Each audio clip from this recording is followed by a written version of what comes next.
Hello, ഞാൻ 2 വട്ടം നിങ്ങളോട് തിരശ്ശീലയിൽ പറഞ്ഞിട്ടുണ്ട്, narcotics is a dirty business. ആദ്യം സാഗർ ഇലിയാസ് ജാക്കിയായി 20-ാം നൂറ്റാണ്ടിൽ, എന്താ കാര്യം? Narcotics is a dirty business. പിന്നീട് സ്റ്റീഫൻ നെടുമ്പള്ളിയായി ലൂസിഫറിൽ, narcotics is a dirty business.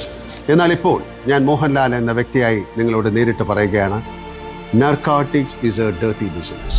ലഹരി ഉപയോഗിക്കുന്നവരോട് സ്നേഹപൂർവ്വം പറയുകയാണ്, പ്ലീസ് നിർത്തിക്കോളൂ. നിങ്ങൾക്ക് വേണ്ടി, നിങ്ങളുടെ കുടുംബത്തിന് വേണ്ടി, ഈ നാടിന് വേണ്ടി. ഈ വിഷം വിൽക്കാൻ കൂട്ടു നിൽക്കുന്നവരെ നിങ്ങളോടാണ്, don't do it, better stop now. Kerala police നിങ്ങളുടെ പിന്നാലെയുണ്ട്, നിങ്ങൾക്കിനി മാപ്പില്ല. ഓപ്പറേഷൻ തൂഫാൻ, ദ നാർക്കോ ഹണ്ടിൽ ഞാനും തൂഫാൻ വാര്യറാണ്. നമുക്കൊന്നിച്ച് ലഹരി മാഫിയകളുടെ വേരുകൾ അറക്കാം. നല്ലൊരു നാളേക്കായി കൈപോട്ട്.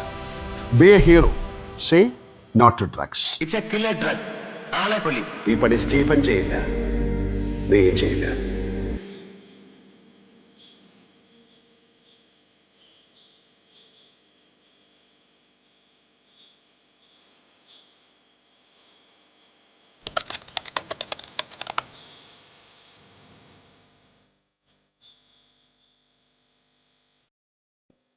ഈ വീഡിയോ കണ്ടപ്പോൾ സത്യം പറഞ്ഞാൽ ഈ കാലഘട്ടത്തിന്, ഇപ്പോഴത്തെ കാലഘട്ടത്തിന് അത്യാവശ്യമായൊരു വീഡിയോ ആണ്. ലാലേട്ടനെ പോലുള്ളവർ ഇങ്ങനെയൊക്കെ ഇറങ്ങി വീഡിയോ ഒക്കെ ചെയ്ത് ലഹരി വിമുക്തമായ ഒരു കേരളം, ആ സ്വപ്നമാണ് നമുക്ക് സാധിച്ചെടുക്കേണ്ടത്. കാരണം വർഷങ്ങൾക്ക് മുമ്പാണ് 20-ാം നൂറ്റാണ്ട് എന്ന് പറയുന്ന സിനിമ ഇറങ്ങി. അന്ന് തന്നെ ലാലേട്ടൻ പറഞ്ഞിട്ടുണ്ട്, narcotics is a dirty business എന്ന് പറഞ്ഞിട്ട് ആ ഡയലോഗ് അന്ന് കാണാപ്പാടമായിരുന്നു. മറ്റുള്ള സാധനങ്ങൾ പോലെയല്ല മയക്കുമരുന്ന്, it is kill of drugs എന്ന് പറഞ്ഞുകൊണ്ട് ലാലേട്ടൻ ഡയലോഗൊക്കെ അന്ന് കാണാപ്പാടമായിരുന്നു. അന്ന് നമ്മൾ പറഞ്ഞ് നടപ്പുണ്ട്. അന്ന് കാസറ്റിനകത്താണ് ഈ ഡയലോഗൊക്കെ പറഞ്ഞ് ടേപ്പ് റെക്കോർഡിനകത്തൊക്കെ കേട്ടായിരുന്നു അന്ന് പഠിച്ചിരുന്നത്. അന്ന് 20-ാം നൂറ്റാണ്ടെന്ന് പറയുന്ന ചിത്രത്തിനകത്ത് സാഗർ ഇലിയാസ് ജാക്കി എന്ന് പറയുന്ന ആ കഥാപാത്രം തിയേറ്ററിൽ ഇത് പറയുമ്പോൾ നിറഞ്ഞ കയ്യടിയായിരുന്നു.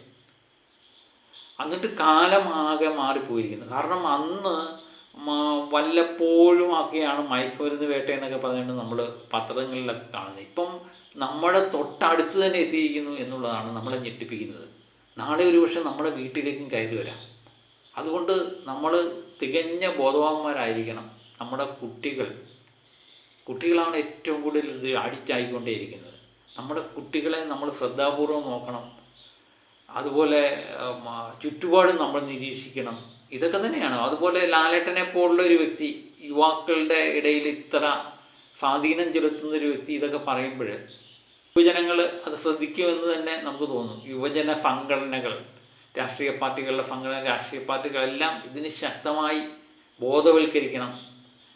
അല്ലെങ്കിൽ ഭയങ്കര വിപത്താണ് നേരിടാൻ പോകുന്നത്. കാരണം വർഷങ്ങൾക്ക് മുമ്പ് ഞങ്ങളുടെയൊക്കെ കൊച്ചിലെ എന്ന് പറയുമ്പം ഒരു സിഗരറ്റൊക്കെ വലിക്കണമെങ്കിൽ പാത്ത് നിന്ന് സിഗരറ്റ് വലിച്ചു എന്ന കാലം ഉണ്ടായിരുന്നു.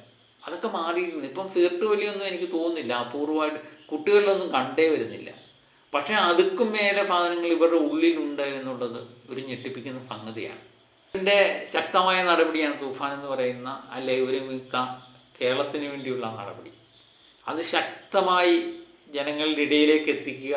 അതിന് ഇങ്ങനെ ജനപ്രിയ നായകരെ പോലുള്ളവർ ഇതിനുമായിട്ട്, ഈ സന്ദേശമായിട്ട് മുന്നോട്ട് വരികയൊക്കെ നല്ല കാര്യമാണ്. കാരണം 10 പേർക്കെങ്കിലും ഇത് തെറ്റാണെന്ന് തോന്നിക്കഴിഞ്ഞാൽ നല്ലതല്ലേ.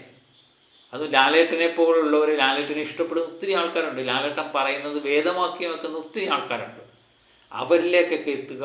അവരിൽ ആരെങ്കിലും ഇതിലൊക്കെ വഴിപ്പെട്ട് പോയിട്ടുണ്ടെങ്കിൽ അതിൽ നിന്നൊക്കെ മോചനമാകുക. നല്ലൊരു സന്ദേശമാണ്. ഒരു ഗൗരവതരമായ വീഡിയോ ആണ്. ഇതിലെല്ലാവരും എത്തട്ടെ, എല്ലാവരിലും എത്തട്ടെ. നമ്മുടെ പുതിയ തലമുറ ലഹരി വിമുക്തരാകട്ടെ എന്ന് ആത്മാർത്ഥമായിട്ട് ആഗ്രഹിക്കാം. അപ്പോൾ മറ്റൊരു വീഡിയോയുമായിട്ട് വീണ്ടും ഞാൻ എത്തും വരെ ഓക്കെ ബൈ.